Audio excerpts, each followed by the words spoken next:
આપ સૌને મારા નમસ્કાર. આપ સૌને અહીં એક સાથે જોઈને મને ઘણો આનંદ થાય છે. આપ સૌ અહીં આવ્યા તે માટે હું આપની આભારી છું.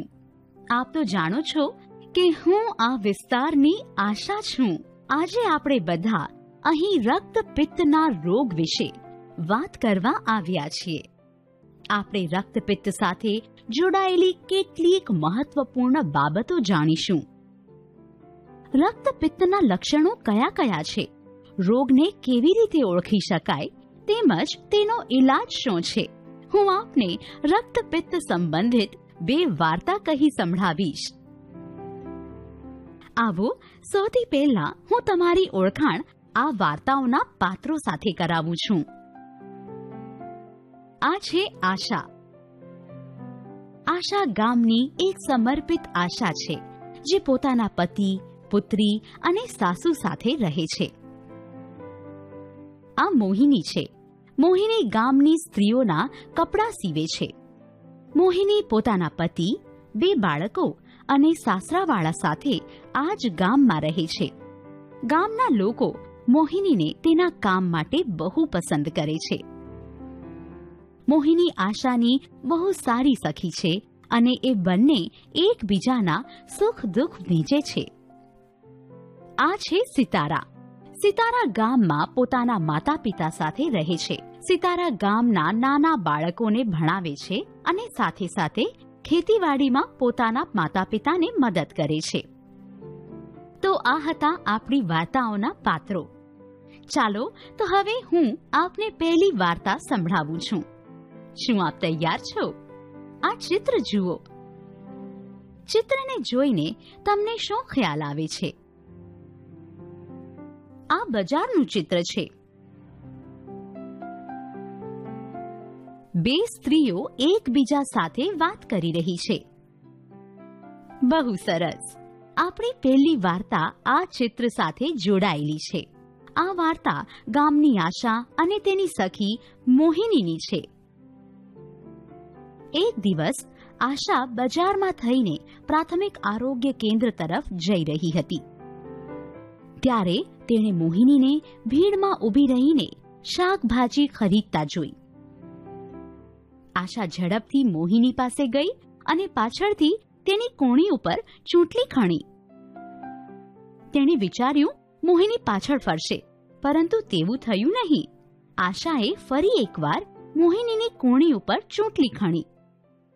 આ વખતે મોહિનીએ પાછળ ફરી અને આશાને જોઈને હસી. એ બંને આ ભીડમાંથી થોડા બહાર નીકળ્યા.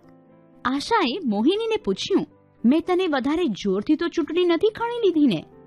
મોહિનીએ જવાબ આપ્યો, ના આશા, મને તારી ચૂંટણી બહુ જ હળવી લાગી, કારણ કે મારી કોણી પાસે થોડા સમયથી આ ડાઘ છે, જે શૂન્ય છે. આશાએ ચિંતિત થઈને મોહિનીને પૂછ્યું, આ ડાઘ કેટલા દિવસથી છે? મોહિનીએ તેને કહ્યું કે આ ડાઘ થોડા મહિનાઓથી છે, પણ તેમાં કોઈ પણ પ્રકારનો સ્પર્શ મહેસૂસ થતો નથી. આશાએ કહ્યું, મોહિની, ત્વચા પર શૂન્ય ડાઘ રક્તપિત્તનું લક્ષણ હોઈ શકે છે. શરીર પર કોઈ પણ પ્રકારના ડાઘની તપાસ કરાવવી બહુ જરૂરી છે. બને તેટલી ઝડપથી તારે ડોક્ટરને બતાવવું જોઈએ. ચાલો હવે હું આપને રક્તપિત્તના રોગના લક્ષણો વિશે જણાવું છું અને ચિત્ર પણ બતાવું છું. જુઓ, આ પહેલું ચિત્ર. સામાન્ય ત્વચાની સરખામણીમાં લાલ, આછા અથવા તાંબાના રંગના ડાઘ, જેને અડકવાથી કશું મહેસૂસ થતું નથી, તે રક્તપિત્તનું પહેલું લક્ષણ છે. 1 થી વધુ ડાઘ, લાલ રંગના ઉપસી આવેલ ડાઘ, ત્વચામાં ગાંઠ જેવું લાગવું, કાન જાડા થવા અથવા કાન ઉપર ગાંઠ થવી, આ પણ રક્તપિત્તના લક્ષણો છે. આંખ બંધ કરીએ ત્યારે પાંપણ બંધ ન થવી અને ભમરના વાળ ખરી જવા, પગ, હાથ અને શરીરના અન્ય ભાગમાં અલ્સર, છાલા કે જખમ થવા જેમાં દુખાવો ન થાય, આંગળીઓમાં નબળાઈ અથવા વક્રતા અને હથેળીમાં શૂન્યતા, શુષ્કતા, હાથના સ્નાયુઓમાં નબળાઈ, હાથનું કાંડું લટકી પડવું, પગના તળિયામાં સુન્નતા, સ્નાયુઓમાં નબળાઈ અથવા પગના પંજા ઉપર ઉઠાવવામાં મુશ્કેલી, કોણી, ઘૂંટણ અથવા ગરદન પાસેની તંત્રિકાઓ જાડી થઈ જવી, દુખાવો અથવા જણજણાટી થવી, નાકનું હાડકું સુકાઈ જવાથી નાક દબાઈ જવું, આ તમામ રક્તપિત્તના લક્ષણો છે. જો કોઈને પણ આમાંથી કોઈ લક્ષણ જોવા મળે તો તેણે શું કરવું જોઈએ? જ્યારે પણ કોઈ વ્યક્તિમાં આ લક્ષણો જોવા મળે તો તમારે તરત જ આશાને બતાવવું જોઈએ અને નજીકના આરોગ્ય કેન્દ્ર અથવા સરકારી હોસ્પિટલમાં જઈને ડોક્ટર પાસે તપાસ કરાવવી જોઈએ.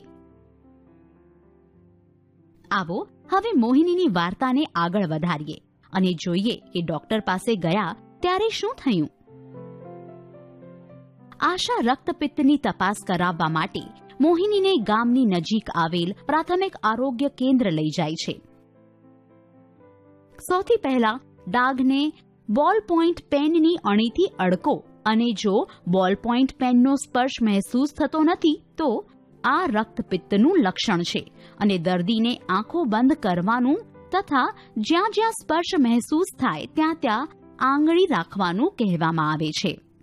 ડોક્ટરે મોહિનીને જણાવ્યું કે તેને રક્તપિત્ત છે, પણ ગભરાવાની કોઈ જરૂર નથી કારણ કે રક્તપિત્તનો ઇલાજ શક્ય છે તથા તે એમડીટી દવા મલ્ટી ડ્રગ થેરેપી વડે મટી શકે છે. એમડીટી દવાઓ તમામ સરકારી હોસ્પિટલો, સામૂહિક આરોગ્ય કેન્દ્રો અને પ્રાથમિક આરોગ્ય કેન્દ્રોમાં મફત ઉપલબ્ધ છે. ઇલાજનો સમયગાળો 6 અથવા 12 મહિના હોય છે. એમડીટી દવાઓનું નિયમિત અને પૂર્ણ સેવન અનિવાર્ય છે. મોહિનીએ 6 મહિના સુધી નિયમિત રીતે એમડીટી દવાઓ લીધી અને રક્તપિત્તથી મુક્ત થઈ ગઈ. આવો હવે હું આપને બીજી વાર્તા સંભળાવું છું. આ વાર્તા સારવાર ન કરાવનાર સિતારાની છે. આશા અને મોહિનીના જ ગામમાં એક છોકરી રહેતી હતી જેનું નામ સિતારા હતું. સિતારા ગામમાં એક લગ્નમાં જવા માટે તૈયાર થઈ રહી હતી. તેણે અરીસામાં પોતાના વાંસામાં એક આછો ડાઘો જોયો. સિતારાને બહુ જ ચિંતા થઈ ગઈ. તેણે લગ્નમાં ન જવાનો નિર્ણય કર્યો. સિતારા દરરોજ પોતાના વાંસાનો ડાઘ જોતી હતી, પરંતુ ભેદભાવના ડરથી સંકોચવશ તે હોસ્પિટલમાં ન ગઈ. સમય વીતતો ગયો અને તેના શરીરના અન્ય ભાગમાં પણ એવા જ ઘણા ડાઘ નીકળી આવ્યા.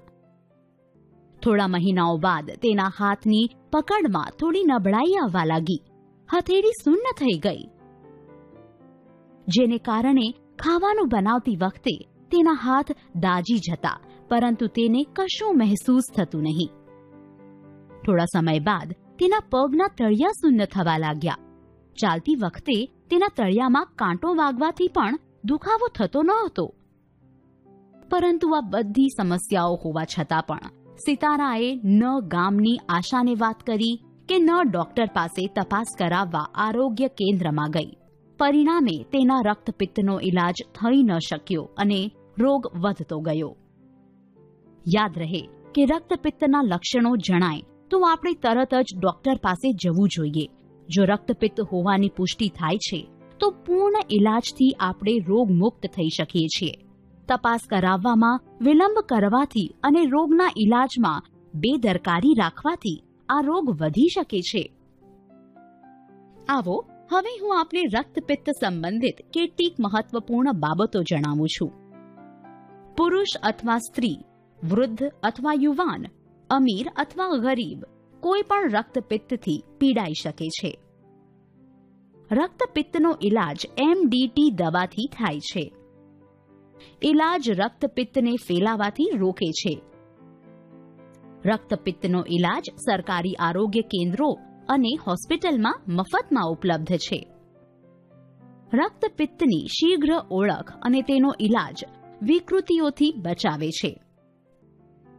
શોધો કે આપના કુટુંબ અથવા મિત્રો અથવા સગા સંબંધીઓ અને પાડોશીઓમાં રક્તપિત્તના લક્ષણો છે કે નહીં. જો આપને કોઈ વ્યક્તિની ત્વચા પર ડાઘ અથવા રક્તપિત્તના અન્ય લક્ષણો જોવા મળે છે તો તેમને ડોક્ટર પાસે તપાસ કરાવવા માટે પ્રોત્સાહિત કરો. હંમેશા યાદ રાખો કે રક્તપિત્તનો ઇલાજ શક્ય છે અને તેનો ઇલાજ મફત છે. રક્તપિત્તનો સમયસર ઇલાજ વિકૃતિઓથી બચાવે છે.